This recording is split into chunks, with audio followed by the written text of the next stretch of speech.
Captain Tom Reed stared at the massive crystal ships floating in the darkness of space. Each vessel was the size of a small moon, glowing with soft blue light that pulsed like a heartbeat. His own ship, the Earth vessel Horizon, looked like a tiny insect compared to the Zephyrian fleet. "Captain, they're sending another message," said his communications officer, Lisa. Her voice shook slightly.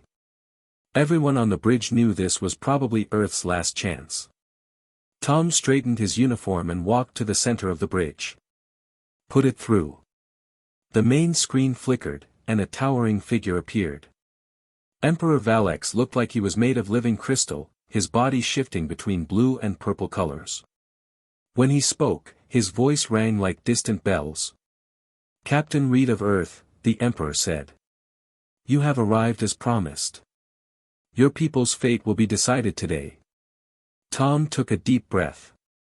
"Your Majesty, Earth is willing to discuss peace terms. We know we cannot match your military power, but we can offer other things. Our scientists, our culture, our—" "Silence," Valex interrupted. The crystal being's form grew brighter. "I have studied your species for many cycles. You are weak individually, yet you accomplish impossible things together. This interests me. Thank you, Your Majesty. We hope to show you that. You will marry my youngest daughter, Princess Kira," Valex declared suddenly. "This union will bind our peoples. You will live among us, and through you, I will understand humanity's strange strength. Accept, and Earth will know peace. Refuse, and your world burns." Tom's mind went blank. Marriage? He had come here expecting to negotiate trade agreements or maybe a simple peace treaty. Not this.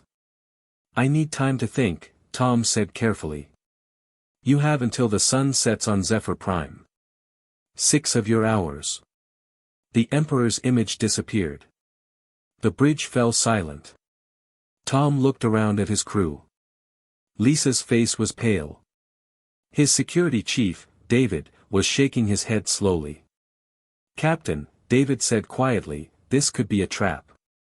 We don't know anything about their marriage customs or what this really means." "We know what it means for Earth if I say no," Tom replied. He had seen the reports. Zephyrian forces had destroyed 12 other civilizations. Entire planets turned to glass. Billions of lives lost. Prepare a shuttle. I'm going to meet this princess. 2 hours later, Tom found himself walking through corridors that seemed to be made of singing crystal. Zephyrian servants, tall and graceful, guided him deeper into the royal palace. Their footsteps created musical notes that echoed off the walls. The throne room was enormous. The ceiling stretched so high that Tom couldn't see the top. Hundreds of Zephyrian nobles stood in perfect rows, their crystal bodies creating a rainbow of colors. "Presenting Captain Tom Reed of Earth," announced a herald whose voice sounded like wind chimes. At the far end of the room, Tom saw her. Princess Kira sat on a throne made of what looked like frozen starlight. She was smaller than the other Zephyrians, more delicate. Her crystal form shifted between silver and pale blue, and she moved with careful, measured grace. Tom walked forward, trying to remember the diplomatic protocols he had studied. When he reached the throne, he bowed low. "Your Highness," he said. "I am honored to meet you." Kira looked down at him with eyes that sparkled like diamonds. When she spoke, her voice was softer than her father's, like gentle rain on leaves. "Captain Reed," she said. "So you are the human who will decide our planet's fates. I hope we can find a path to peace, Your Highness." Kira stood and walked down the steps of her throne. Up close, Tom could see that her crystal skin had tiny lights moving inside it, like trapped stars. "Tell me, Captain," Kira said, "what do you know of Zephyrian marriage customs?" "Nothing, Your Highness. I'm afraid human diplomatic training doesn't cover them." For the first time, something like amusement flickered across Kira's features. "Marriage among my people is not like human marriage. We share consciousness. Our thoughts become connected. Our emotions flow together like rivers joining the sea. Tom felt a chill run down his spine. And if a human marries a Zephyrian? We do not know, Kira admitted. It has never happened. You would be the first. Tom looked around the throne room. Hundreds of alien eyes watched him. The weight of Earth's future pressed down on his shoulders. May I ask why you agreed to this, Your Highness? Kira was quiet for a long moment. That is not a question for public ears, Captain. Walk with me. She led him out of the throne room and into a smaller chamber. The walls here were transparent crystal, showing the stars outside. Kira gestured for Tom to sit on a bench that formed itself from the floor. I will be honest with you, Captain Reed, Kira said, sitting across from him. I requested this marriage. Tom's eyes widened. You requested it? For cycles, I have watched your species from afar. Your broadcasts reach far into space, you know. Your music, your stories, your art. Kira's crystal form grew brighter. My people value harmony above all else. We think together, feel together, act together. But humans are different. You are chaotic, unpredictable, individual. This fascinates me. I'm not sure if I should feel honored or insulted, Tom said with a slight smile. Kira tilted her head, studying his expression. What is that facial movement you just made? A smile. It means I'm amused, or happy, or trying to be friendly. Show me again. Tom smiled, feeling a bit foolish. Kira watched intently. Fascinating, she said. Among my people, all emotions are shared instantly through our collective consciousness. Private amusement is unknown to us. Your Highness, Tom said carefully, if I agree to this marriage, what exactly would my life be like? You would live in the royal palace. You would be treated with respect as my consort. Your people would have the protection of the Zephyrian Empire. Kira paused. And perhaps, we would both learn something new. Tom thought of Earth, of the billions of people counting on this moment. He thought of his sister back home, of his friends in the space fleet, of children playing in Earth's parks who might never see another sunrise if he said no. I accept, he said quietly. Kira's crystal form flashed bright white for a moment. You do? Yes. For my people, and maybe for yours too. The wedding ceremony took place at sunset on Zephyr Prime. Tom stood in the center of a vast crystal amphitheater, wearing ceremonial robes that the Zephyrians had made for him. They were beautiful but completely alien, covered in patterns that hurt his eyes to look at directly. Thousands of Zephyrians filled the amphitheater, their bodies creating a symphony of light and sound. Emperor Valex presided over the ceremony, his massive form towering over everyone else. Kira walked toward Tom down a long aisle made of pure light. She wore a gown that seemed to be made of liquid starlight, flowing and shifting with each step. In her hands, she carried a crystal sphere that pulsed with inner fire. Do you, Tom Reed of Earth, accept the bond of consciousness with Kira of the Seventh Light? Valex's voice boomed across the amphitheater. I do, Tom said, his voice smaller but clear. Do you, Kira of the Seventh Light, accept the bond of consciousness with Tom Reed of Earth? I do, Kira replied. Kira stepped forward and placed the crystal sphere between them. Light erupted from it, surrounding both Tom and Kira in a column of brilliant energy.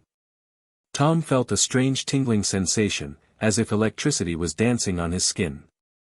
For a moment, he thought he could hear Kira's thoughts, feel her emotions. There was nervousness there, and curiosity, and something else he couldn't identify. Then the sensation faded. It is done, Valex declared. Let the bond bring wisdom to both peoples. That night, in the royal quarters that were now his home, Tom sat on a terrace looking up at alien stars. The room behind him was beautiful but strange, with furniture that seemed to grow from the walls and lights that responded to his thoughts. Kira found him there, still wearing her ceremony gown but somehow looking more relaxed. Are you well, Tom? she asked, sitting beside him. May I call you Tom? Of course. And yes, I'm well. Just thinking. About Earth? About everything. This is all so different from what I expected when I became a space captain. Kira was quiet for a moment. Then she said, I have a confession to make. Tom turned to look at her. I have been studying human culture in secret for years, Kira continued. Your music especially. There is one song I particularly enjoy. It is called Yesterday, by a human group called the Beatles. Tom smiled, a genuine smile this time. You know the Beatles? Is this strange? Not strange. Just surprising. That song is very old, even by human standards. It speaks of loss and longing, Kira said softly. These are emotions my people rarely experience individually. We feel them only as part of the collective consciousness. But when I hear this song, I feel something I can only call loneliness. Tom looked at this alien princess, beautiful and strange, sitting beside him under foreign stars. For the first time since arriving at Zephyr Prime, he felt a spark of genuine connection. Would you like me to teach you more human songs? He asked. Kira's crystal form brightened with what Tom was beginning to recognize as happiness. I would like that very much, she said. And perhaps you would like to learn about Zephyrian music as well? It is different from your music, but it has its own beauty. Tom nodded. I'd be honored. As they sat together under the alien sky, Tom realized that this strange marriage might become something neither of them had expected. Not just a political alliance, but a bridge between two very different ways of understanding the universe. The thought gave him hope for both their people's futures. Tom woke up to the sound of crystal chimes echoing through the royal quarters. Morning light on Zephyr Prime was different from Earth's sunrise. Instead of yellow warmth, the light was silver and blue, making everything look like it was underwater. He found Kira standing on the balcony, her crystal form catching the morning light. She was humming something that sounded almost familiar. Is that a human song? Tom asked, joining her. I am trying to remember the melody from yesterday, Kira said. But it keeps mixing with our traditional morning harmonies. Tom listened carefully.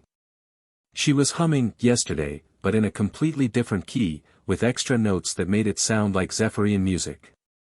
That's actually beautiful, he said. You're creating something new. Kira turned to look at him, her diamond eyes wide. New. But that is not how music works among my people. We have sung the same songs for 1,000 cycles. They are perfect as they are. Human music changes all the time, Tom explained. We take old songs and make them different. We mix styles together. Sometimes we even make up completely new songs. Make up songs? Kira's form flickered between blue and silver. How do you know if they are correct? Tom smiled. There is no correct. If it sounds good to you, then it's good. This seemed to confuse Kira deeply. She was quiet for a long time, staring out at the crystal city below. Tom, she said finally, may I ask you something about human families? Of course. Do human children always think the same thoughts as their parents? No, definitely not. Human children often disagree with their parents. They have their own ideas about things. Kira's form grew brighter. And this is considered normal? Very normal. Sometimes it causes problems, but mostly we think it's healthy. It's how humans grow and learn. Among my people, Kira said slowly, all thoughts flow from the emperor down through the royal family and out to every citizen. We think together, feel together, decide together. Individual thoughts are considered dangerous. Tom felt a chill. What happens if someone has individual thoughts anyway? They are brought to the healing chambers. The dangerous thoughts are removed, and they rejoin the harmony. Removed how? Kira was quiet for a moment. Their mind is connected to the collective consciousness until the individual patterns disappear. They become peaceful again. Tom tried to keep his expression neutral, but inside he felt horrified. Has this ever happened to you? No, Kira said, but her voice was very soft. Not yet. Over the following days, Tom began to understand more about Zephyrian society. He attended formal dinners where hundreds of nobles sat in perfect silence, eating food that appeared on their plates without anyone ordering it. Everyone knew what to do because everyone shared the same thoughts. He watched ceremony after ceremony where every movement was coordinated, every word spoken in unison. It was beautiful in its own way, but Tom found it deeply unsettling. It's like watching a very elegant prison, he told Kira one evening as they walked through the palace gardens. Prison? Kira asked. But we are happy. We never fight. We never disagree. We never feel lost or alone. But do you ever feel excited? Surprised? Do you ever wonder what might happen next? Kira stopped walking. No. We always know what will happen next because we plan everything together. Doesn't that get boring? I do not understand this word, boring. Tom thought for a moment. It means when something is so predictable that it stops being interesting. You think our lives are boring? I think your lives are safe, Tom said carefully. But safety isn't everything. That night, Tom was woken by a soft sound. Kira was sitting by the window, and she was crying. At least, he thought she was crying. Crystal tears were falling from her eyes, making tiny musical sounds as they hit the floor. Kira, what's wrong? I have been thinking, she said without turning around. About what you said about boring. About predictable. Tom sat down next to her. And? For cycles, I have felt something I could not name. A restlessness. A wanting for something different. She looked at him. When I watch human broadcasts, I feel that wanting grows stronger. What do you want? I want to laugh like humans do. I want to make music that no one has heard before. I want to have thoughts that are mine alone. Her crystal form was shifting colors rapidly now, from blue to silver to pale gold. Is this wrong? No, Tom said firmly. It's not wrong. It's human nature, and maybe it's your nature too. Over the next few weeks, Tom began teaching Kira about human culture in earnest. He showed her how to tell jokes, though she didn't understand the humor at first. He taught her card games, which fascinated her because they involved chance and uncertainty. But how do you win if you cannot predict the cards? She asked. That's the point, Tom said. You have to adapt. You have to think creatively. Slowly, Kira began to change. Her crystal form started showing new colors, warm golds and bright greens that Tom had never seen in any other Zephyrian. She began expressing opinions that weren't shared by the collective consciousness. I think the morning ceremony could be shorter, she said one day. Why? Tom asked. Because I would rather spend that time learning more human songs. It was a small thing, but Tom realized it was revolutionary. Kira was developing preferences that were hers alone. He taught her about human art, showing her paintings and sculptures on his portable device. She was amazed by abstract art. But what does it mean? She asked, looking at a Jackson Pollock painting. Whatever you want it to mean. What do you see? Kira stared at the painting for a long time. I see chaos becoming beautiful. I see freedom. Tom smiled. Then that's what it means. Kira began creating her own art, using light patterns that she projected from her crystal form. Her creations were unlike anything in Zephyrian culture, wild, emotional, individual.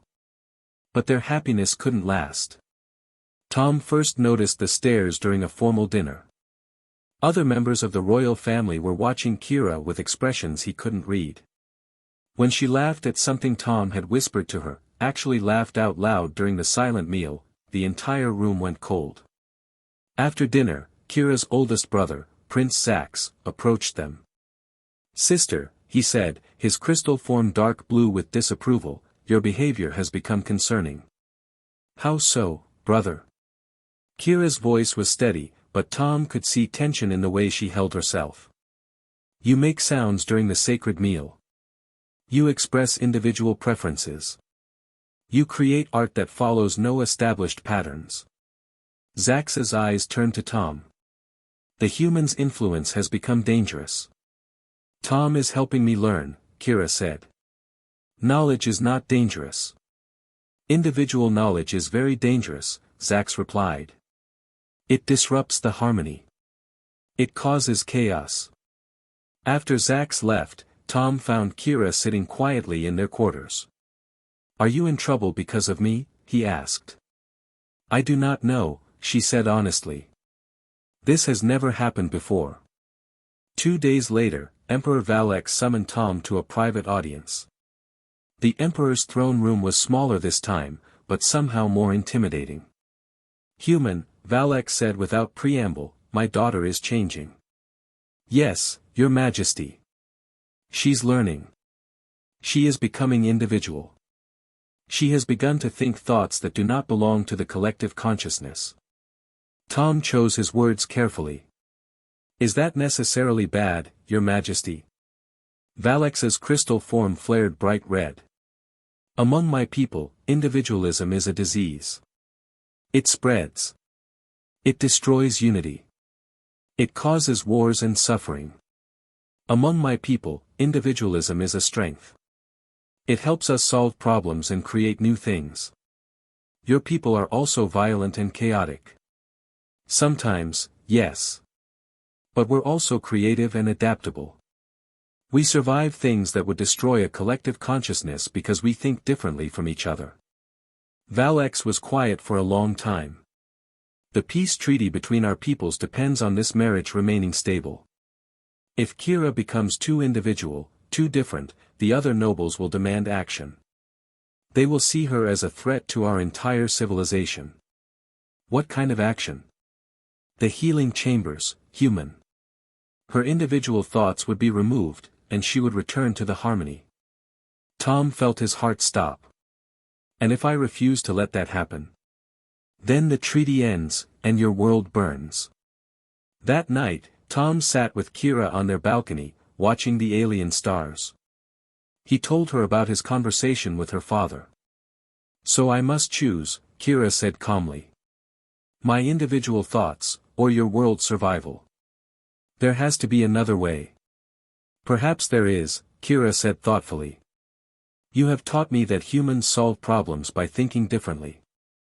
Maybe it is time I think like a human instead of like a Zephyrian. What do you mean? Kira stood up, her crystal form glowing with new determination. I mean that maybe the answer is not to choose between individual thought and collective harmony. Maybe the answer is to prove that both can exist together.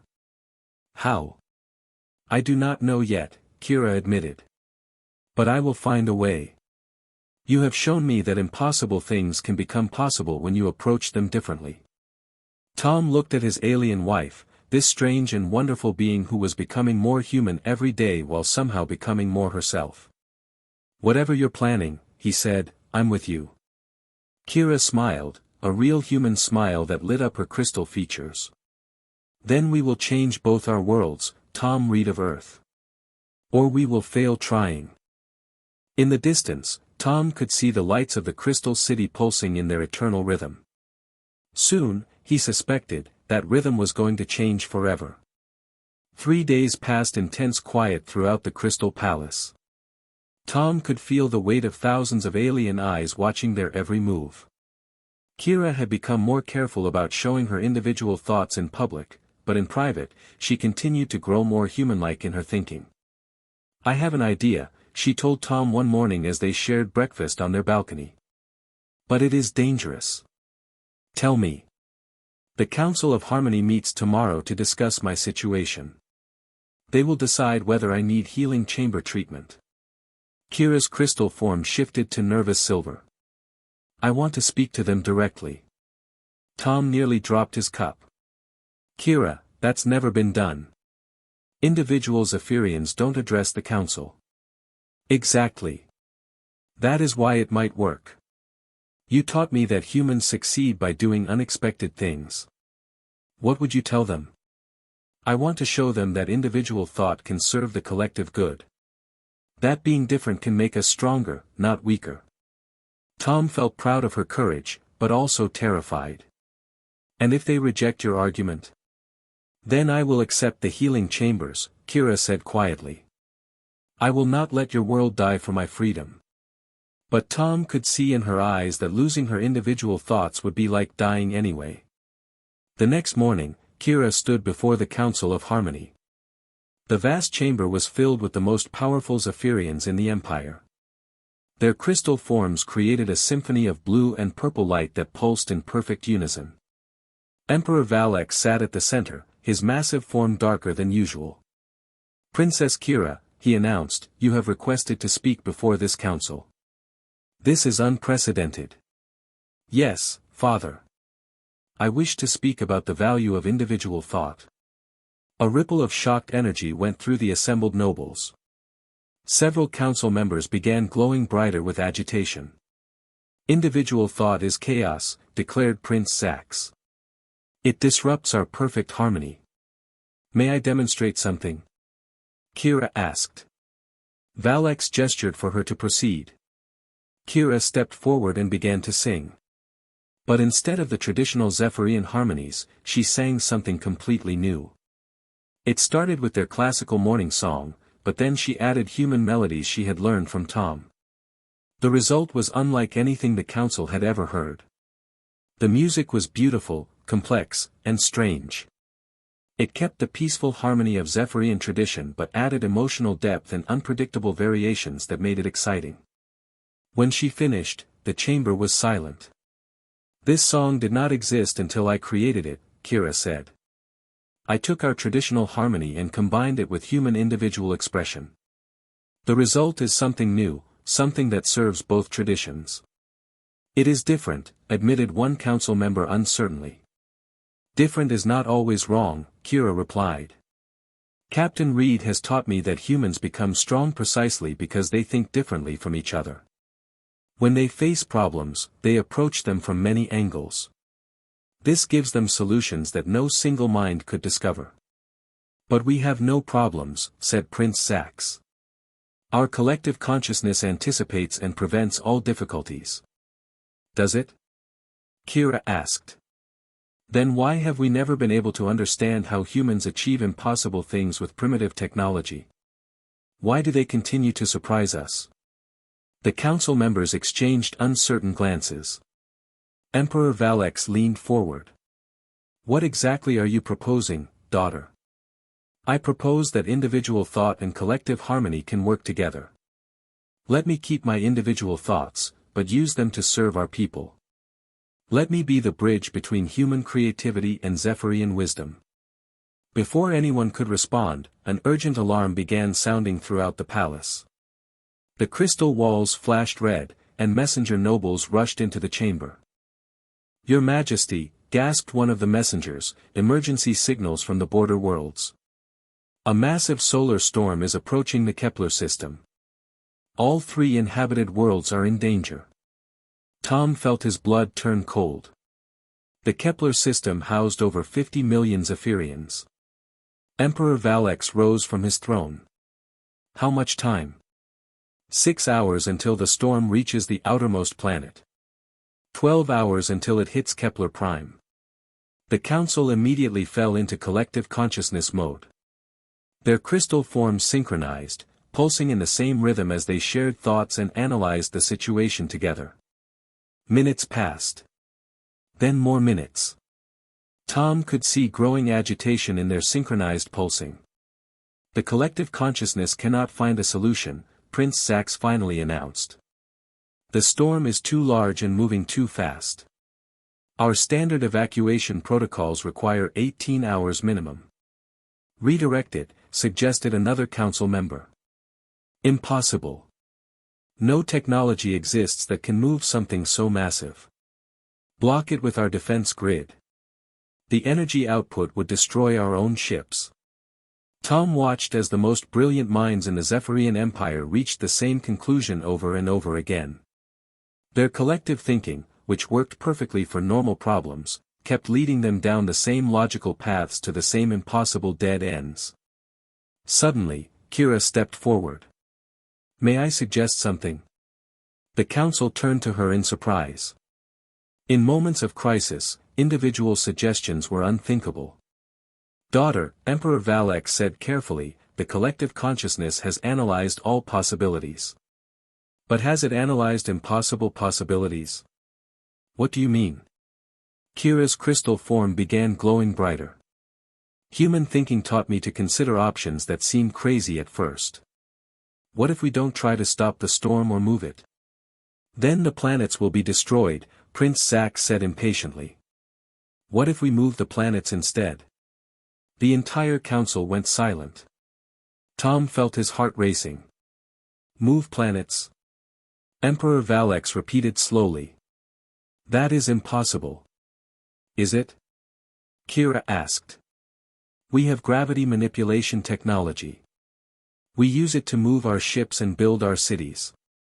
No one has tried to use it on planets because the collective consciousness says it is impossible." "The energy requirements would be enormous," protested a council member. "Yes," Kira agreed.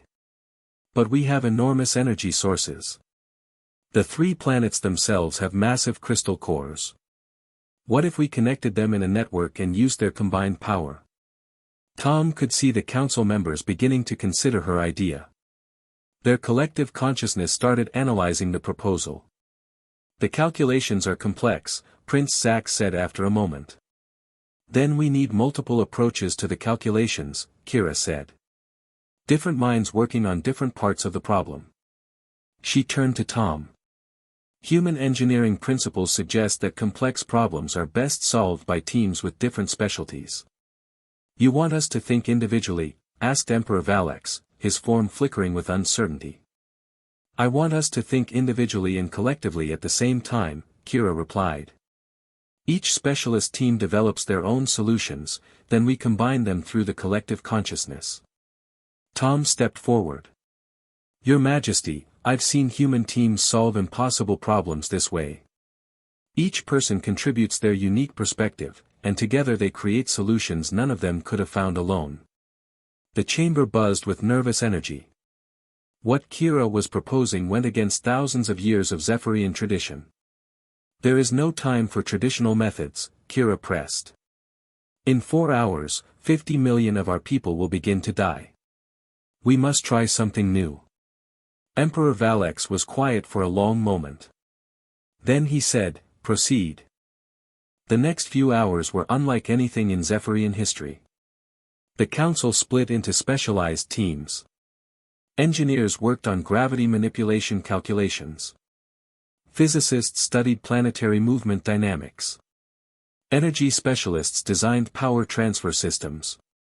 For the first time, individual Zephyrians were encouraged to think creatively, to propose wild ideas, to question established methods. Tom found himself working with a team of Zephyrian engineers, sharing human problem-solving techniques. They were amazed by concepts like brainstorming and prototyping. "You mean we should consider ideas even if we think they won't work?" asked one engineer.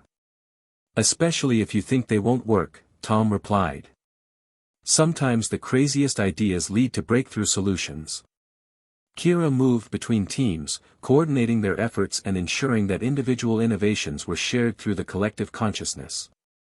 She had become exactly what she had promised, a bridge between human creativity and Zephyrian harmony. 2 hours before the storm was scheduled to hit, they had their answer. By networking the crystal cores of all 3 planets and using synchronized gravity pulses, they could move the worlds just enough to avoid the worst of the solar storm. "It should work," announced the lead engineer. "But it has never been attempted." "Then we make history," Kira said firmly. The operation was magnificent to watch. Thousands of Zephyrian ships positioned themselves around the 3 threatened planets. Energy flowed between crystal cores in patterns that lit up space like fireworks. Tom stood beside Kira on the observation deck as the planets began to move. Slowly at first, then with gathering momentum, 3 entire worlds shifted their orbits. The solar storm passed harmlessly through empty space where the planets had been. 50 million lives were saved. When they returned to the palace, Emperor Valek summoned the full council once again. "What happened today," he announced, "proves that our daughter's proposal has merit. Individual thinking, when combined with our collective wisdom, made the impossible possible." "But what of our traditions?" asked Prince Sax, though his tone was less hostile now. "Our traditions will adapt," Valek replied. "As my daughter has shown us, strength comes not from rigid harmony, but from harmony that can embrace change." He turned to Kira and Tom. "Princess Kira, you will establish a new department within our government. The Department of Creative Solutions. You will teach others how to think individually while serving collectively." Kira's crystal form blazed with joy. "And Earth, Father? Earth will become our partner in this new approach. Captain Reed will serve as our permanent ambassador, helping us learn human methods of problem-solving." Tom felt relief wash over him. Earth was safe. More than that, both civilizations were about to become something new and better. Later that night, as they sat together under alien stars, Kira took Tom's hand. "Thank you," she said softly. "For what?" "For showing me that being different is not wrong. For helping me become myself." Tom smiled. "Thank you for showing me that harmony and individuality don't have to be enemies." "What happens now?" Kira asked. "Now we build a bridge between our worlds. We show both our peoples that diversity makes us stronger, not weaker." Kira leaned against him, her crystal form glowing with warm, happy light. "I love you, Tom Reed of Earth. I love you too, Kira of the Seventh Light." Above them, the stars shone down on 2 very different beings who had found a way to be perfectly themselves together. And across the galaxy, 2 civilizations prepared to learn from each other in ways that would change the universe forever.